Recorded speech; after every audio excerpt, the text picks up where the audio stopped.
Hello. We are going to focus in on the lies and the unwillingness to negotiate with me within the bounds of the insurance laws set forth through New York State. Go over some of the things here. All things related or surrounding to the matters of 5/16/2008, past, present, and future, are alleged. Wink, wink.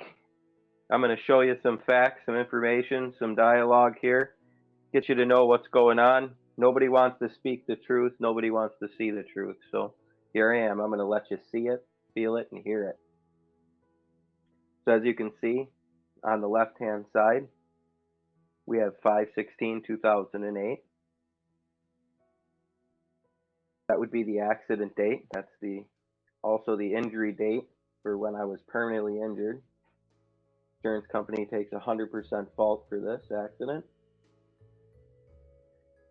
So as you can see, there was two vehicles. Vehicle number 1, left, vehicle number 2 on the right.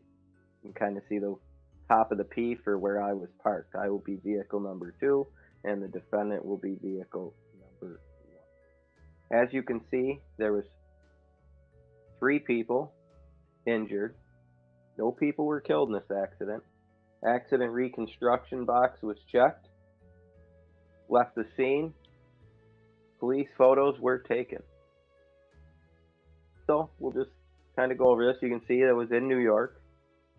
This is a public police report, MV-104A. Here you can see this is the driver or vehicle number 1.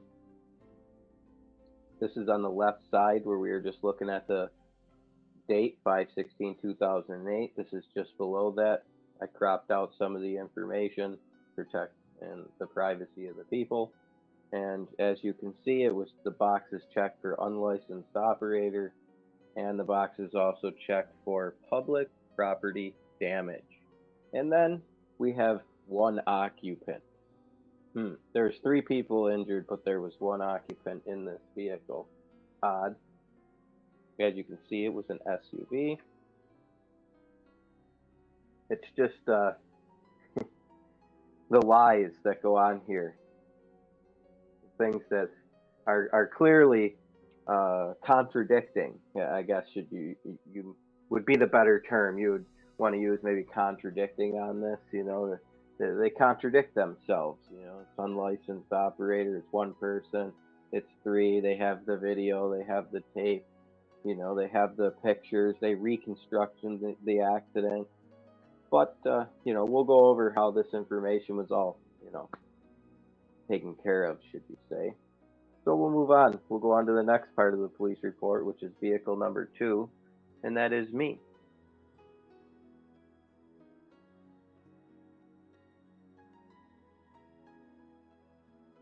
As you can see here, this would be vehicle number 2. This would be on the right side of the MV form here. I was parked, clearly. See the big P, vehicle 2. This would be me.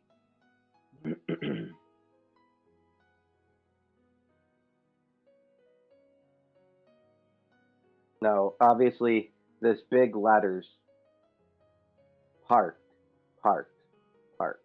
I wanna see 0 killed, 3 injured, parked.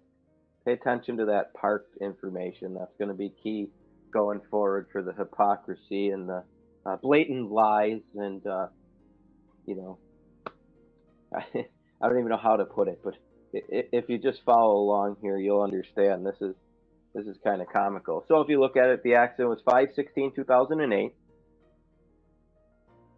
There was 2 vehicles. Vehicle 1, defendant. Vehicle number 2, parked, me. 3 people injured, 0 killed. There was police accident reconstruction. There was police photos. So now we'll move on.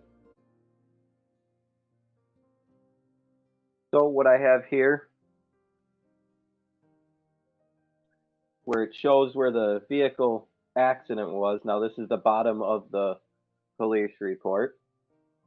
This is where the accident description and officer notes happens. This is where they kind of draw a little schematic of the accident scene, should you say, to match up with the accident reconstruction. As you can see, I was vehicle number 2. I was facing southbound. I had a trailer where I was standing. I was parked on the side of the road at the end of a job. I was loading equipment, standing on the looks like 2A there, the trailer.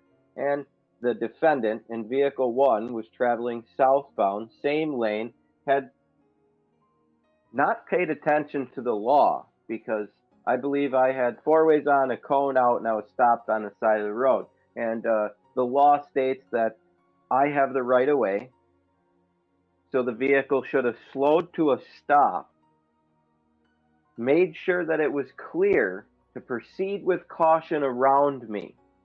That's the law. You must approach something with the right of way that is a caution. You must do that speed until it's clear to make an appropriate pass. Obviously, the defendant didn't follow the law. As you can see up here, violations. So, there's no tickets were ever issued here. That's fishy. But anyway, so if you were to cross the fog line any other time, see this picture isn't quite, the defendant kind of crossed the fog line also there. And when they struck the trailer. So there's a couple ticketable offenses, let alone the blatant DUI that happened here. And we'll get into some of the more details about whether this person should have been driving, because she clearly shouldn't have been driving. She shouldn't have been driving. She shouldn't have been driving. Those are statements right from her son the day of the accident. Those are quotes that he got out of the vehicle that day and said 3 times she shouldn't have been driving. So we can clearly see why as this police report is written out.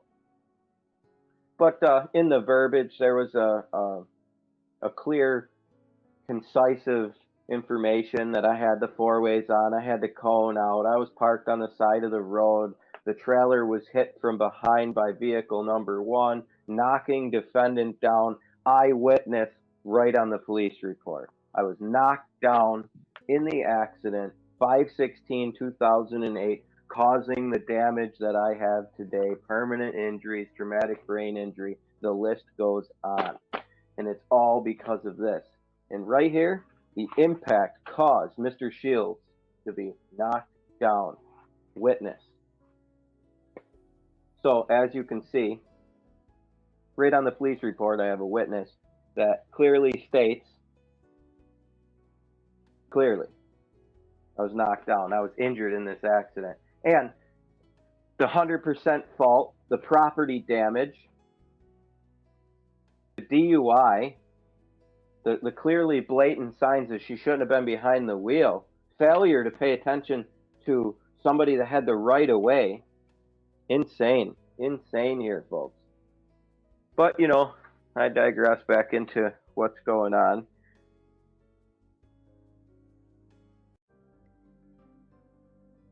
Okay, here we have the right side of the police report, and it's the boxes for the police officer to kind of describe some more information and give some more details. These are codes, should you say. For box 19, which is up at the top there, there's a breakout of all the different codes online. So for box 19, number 10 is an illness contributed to this accident.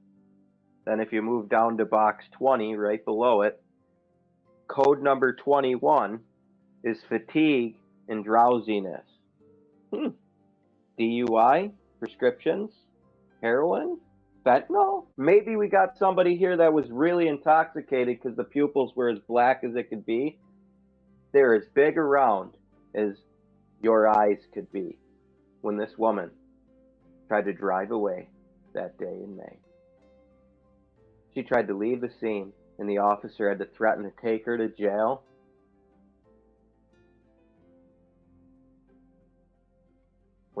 Let's move back into box 23. 5. Code 5. Driver inexperience. What was going on there? This woman was obviously old enough to be driving. Did she not have a license like what was on the police report? Or were the police and the driver doing some weird things? Were they trying to place someone else in the driver's seat because the person that was driving was clearly intoxicated? Was there falsifying of documents going on here? We'll let you be the judge of some of this stuff. Some of these things here, there's no words that can explain some of the stuff that happened. So, you look at these boxes and you can see that, an illness, fatigue, drowsiness, and driver inexperience all were causes and reasons why this accident happened. Why on this beautiful day in May, someone would have not seen someone on the side of the road. There wasn't clouds, there wasn't rain, there wasn't anything in the way that day in May. The driver clearly could not, in good conscience and in good, clear thinking, be behind an automobile that day.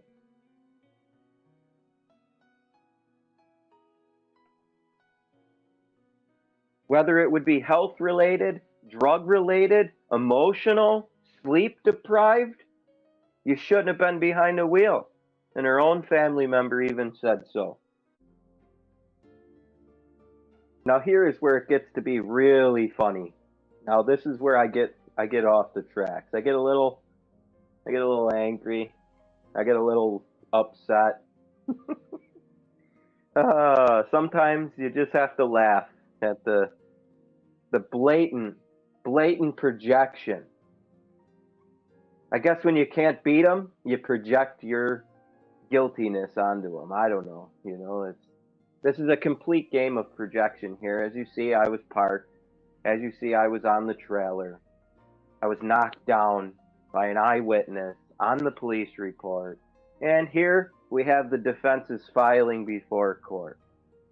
Plaintiff's failure, so plaintiff would be me.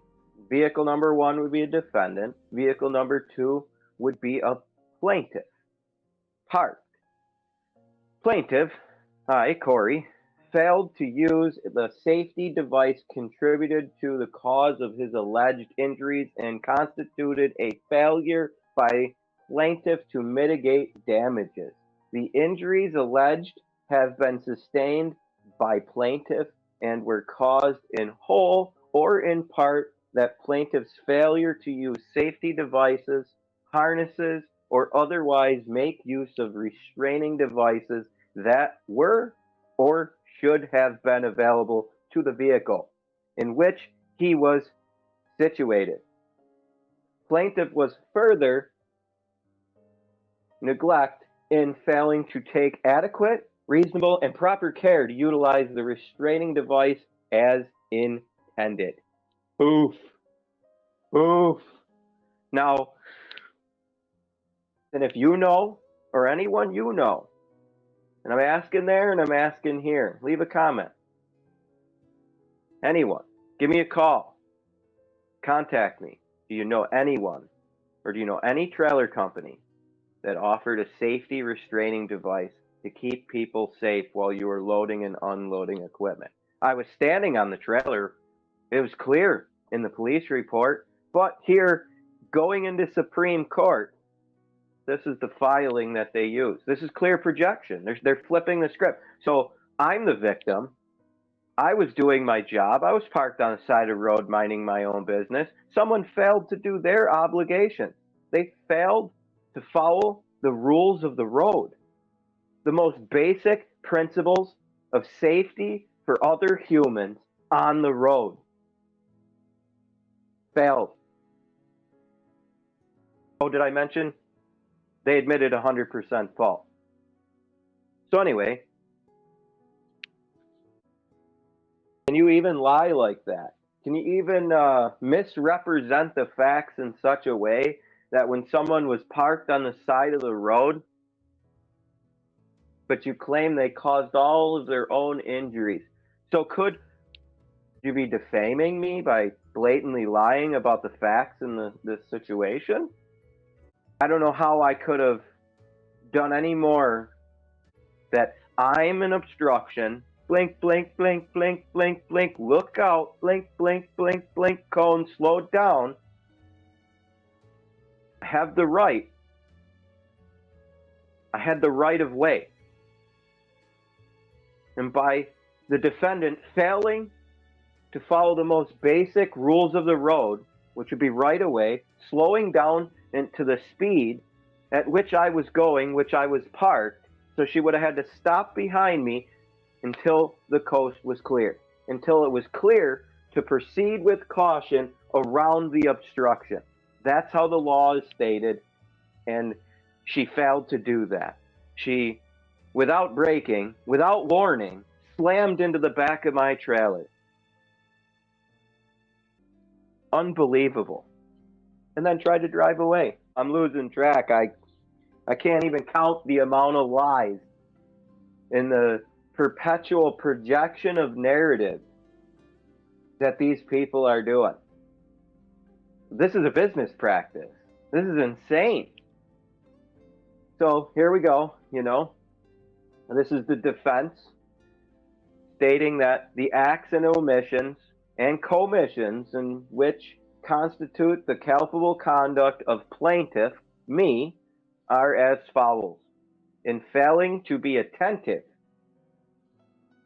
in failing to see what was there to be seen, in failing to observe the conditions of traffic, in failing to observe the defendant's vehicles, in failing to exercise that degree of care that reasonably prudent person would have exercised under the same circumstances, in placing himself in a position of danger, in following defendant's vehicle too closely, in failing to keep a safe distance between his vehicle and the defendant's vehicle, in speeding, in failing to slow down his vehicle so as to avoid contact with the defendant's vehicle, in failing to keep a proper lookout, and in driving in such a careless, reckless manner so that it caused the subject collision and alleged injuries. Oh my dramatic! Oh Lord! Can you believe what these people are capable of? How can a court allow that to happen? This is a blatant lie and a cover-up if I've ever seen one. Blatant lie. Blatant. Like I said, I lost track of the lies at this point. We can't even keep up here. So, I guess I'll just try to keep rolling on. Okay, here we go. I don't know what number we're on now, but here you go. So, your deponent, meaning my legal counsel, had learned, the Supreme Court had learned that the defendant carried a policy of, for keeping things disclosed. We'll leave the zeros off here for now, and we'll show you the 1. See the number sign? Carried in the 1. Okay, this is the lie that they perpetuated to New York State Supreme Court and me all along, that the policy was X amount. It was a set amount starting with a 1. So, this is going to turn out to be debunked in just a moment. Now, mind you, this is years later that this information came out. After Supreme Court had decided that this is, this was the determined policy information, then the information actually came out. As you can see here, And it says, in effect, on the date of the subject accident, 5/16/2008, there was a limit of 3. Oh, wow. Wow, you can see that, huh? Oh, so they were lying for years and years and years and years, and they're still lying because we are in the process of attempting to obtain a complete copy of the relevant insurance policy, and we will provide one. Never have I actually been provided with an actual copy of the insurance policy. Never. Never. Lies. This is still a lie. Right there. But you can see how dirty they play. How is that legal? How can you go into a court system and claim you have a policy of set amount? Let's say it's $1 billion. And then, through information, years and years and years and years and years later, it comes out you're lying about that number. But you told that you were telling the truth that was the actual. So now it's $3 billion. That's a discrepancy. So isn't that a signed contract that you have? The insured has a contract, so you would sign a contract together, and you both duly know legally what's in that contract. But clearly, the shit has been getting fucking deep, real deep, as you can see. The lies, the corruption, the cover-up.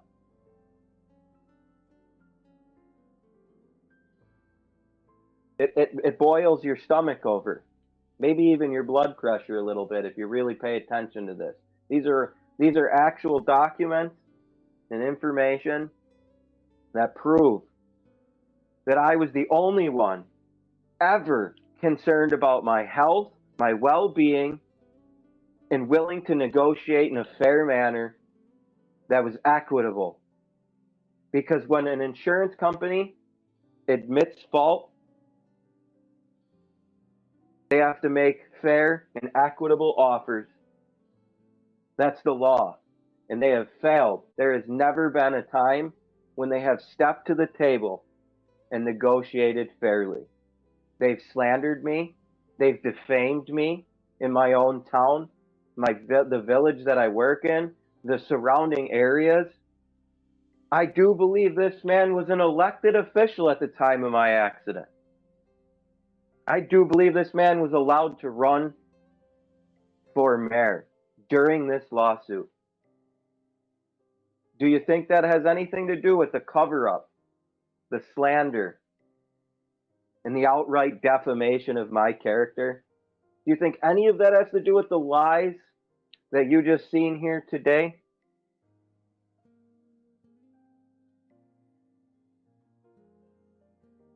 Insane. I don't know how the court system doesn't hang this insurance company up. There needs to be fines for this. There's only one way. There's only one way. I guess it's in the pocketbook. You have to hit these guys where it matters the most. Blatant, outright lies and misinformation, the propagation of fake information handed into a checks and balances court system that is taking what you're giving them at face value as true information. And I really feel that the court system didn't understand what was going on here. I think the court system is going to understand what's going on here very shortly, because you can't keep running on lies and defaming people. You can't just keep going on and pretending that this is okay. This is not okay. This is my life. And this is what you did? You made a mockery of the court system. You lied. You defamed me and my character.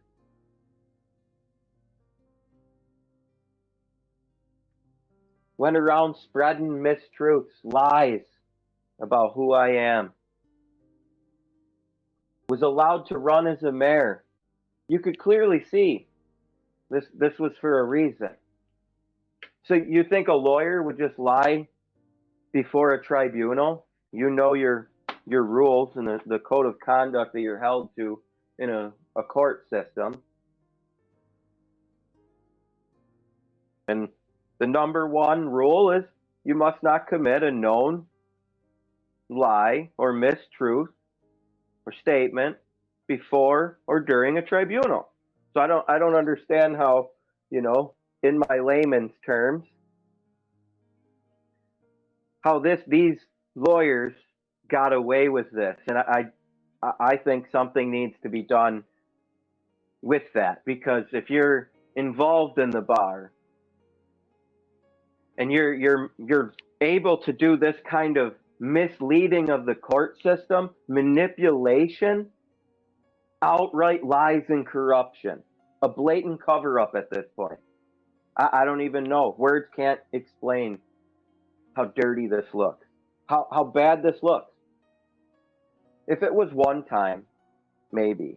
If it was two times, if it was three times, four times, five. I mean, we're losing track here, like, come on.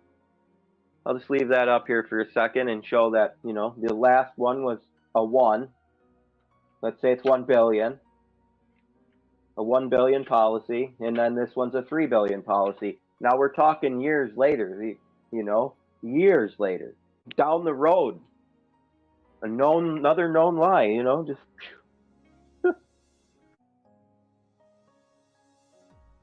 So here we can see this would be conduct before a tribunal. A lawyer shall not knowingly, number one rule, make a false statement or fact or law to a tribunal, or fail to correct a false statement of material fact or law previously made to the tribunal by the lawyer. So if you go back to how many we've been just covering false statement after false fact after propagation after evidence that is false after testimony, should you say, of false. So if you were a lawyer and you were sworn in under the bar, and let's say you just nicked off, number 3 here. A lawyer shall not knowingly, number 3, offer or use evidence that the lawyer knows to be false. So if you want to, look back and let's see what the, a false thing is. I'm not sure. And I'm like, wow,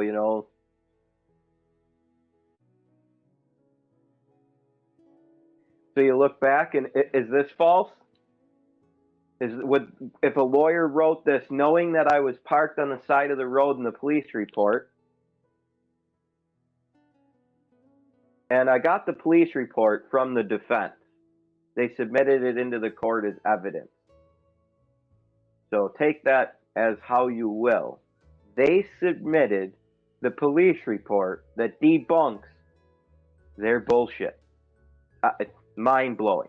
So in failing to be attentive, in failing to see what there was to be seen, in failing to observe the conditions in traffic, in failing to observe the defendant's vehicle, and failing to exercise that degree of reasonably prudent in person would have exercised under the same circumstances, in placing himself in a position of danger, in following the defendant's vehicle too closely, in failing to keep safe distance between the vehicle and the defendant's vehicle, in speeding, in failing to slow down the vehicle to avoid contact with the defendant's vehicle, and to keep a proper lookout, and in driving in such a careless, reckless manner so that it caused the subject collision and alleged injuries.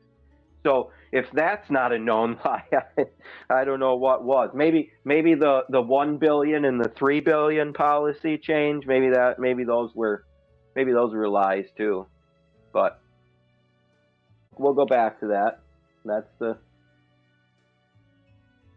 So, and then what happens if you violate the number 1 rule? A1. Is that like, when you murder someone with intent? You're like, 1st degree, 2nd degree, 3rd degree? Like, what Like, so if you hit all three, it's you're in really bad shape, or if you just hit one or two, or I don't know. Maybe you only need to violate one of these rules to get your bar license taken away. I don't know, or maybe it's suspended, or you get fined, or who knows? I guess we'll have to check with the bar on what their regulations are for lawyers making false statements of facts to a tribunal and fail to correct the false statements. So we'll have to dig into that. Let's look at the laws for the insurers here. So now we're looking at the law. No insurer doing business in the state shall engage in an unfair settlement claims practice. Any of the following acts by an insurer, if committed without just cause and performed with such frequency to indicate a general business practice, shall constitute as unfair claim settlement practices. 1. Knowingly misrepresenting the claimant's pertinent facts or policy provisions related to coverage at issue. Failing to adopt and implement reasonable standards for the prompt investigation of claims arising under its policies. Number 4, not attempting in good faith to execute prompt, fair, and equitable settlements of claims submitted in which liability has become reasonably clear. This is the actual New York State and New York insurance law. No insurer, so no insurance company doing business in New York State shall engage in unfair claims settlement practices. Any of the following acts by an insurer, an insurance company, if committed without just cause and performed with such frequency as to indicate a general business practice, shall constitute unfair claims practices. So, number 1, knowingly misrepresenting the claimant's pertinent facts or policy provisions related to the coverages at issue. So, boom, right there. So, number 1. So, if you look back at the 1 billion versus 3 billion, if they went into Supreme Court, submitted their paperwork, and said, we have a policy, $1 billion, and then 6, 10, 12, 100 years later, let's just say, years later, it comes out that they really have a different policy, a $3 billion. Wouldn't that be not attempting in good faith to execute a prompt, fair, equitable settlement? Wouldn't you want to try to, follow that? Like, once liability has become reasonably clear, which is 100%, defendant took 100% responsibility in this accident from 5/16/2008 on. Became very clear. Very clear. Other than they claimed differently. They lied differently. We saw that. We saw the defamation. We saw the slander. We saw the propagation. We saw the corporate greed. But what do we do about it? How do we handle this much injustice and this much over the top business practice of corporate greed? There's no other way to explain what is happening here. It's unfair. It's all meant to be fair. Handle it fairly. But here you can clearly see this is very unfair. You lie about your policies. You lie about the facts in the case. You lie what clearly the police report states. You lie. You're blatantly lying all around. You're blatantly misrepresenting every piece of factual evidence and projecting it opposite of what your case is. You have completely projected your side.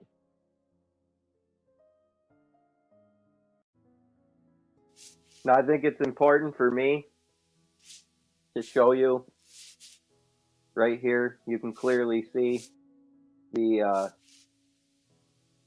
the defendants have admitted fault. They admitted 100% fault for my accident. There was no disputing that they were at fault 100%. So I just wanted to throw that in there and show you that they did, in fact, accept 100% of this. Well, after going all those rounds of lies and injustices, and there's some things going on that are maybe above my pay grade because I'm just one of them plebs, but I don't really know anyone. Was never elected into a position. So I believe that this would be a teachable moment. We have the ability to put down the law that the court, our court, will not be manipulated to harm the very people it was intended to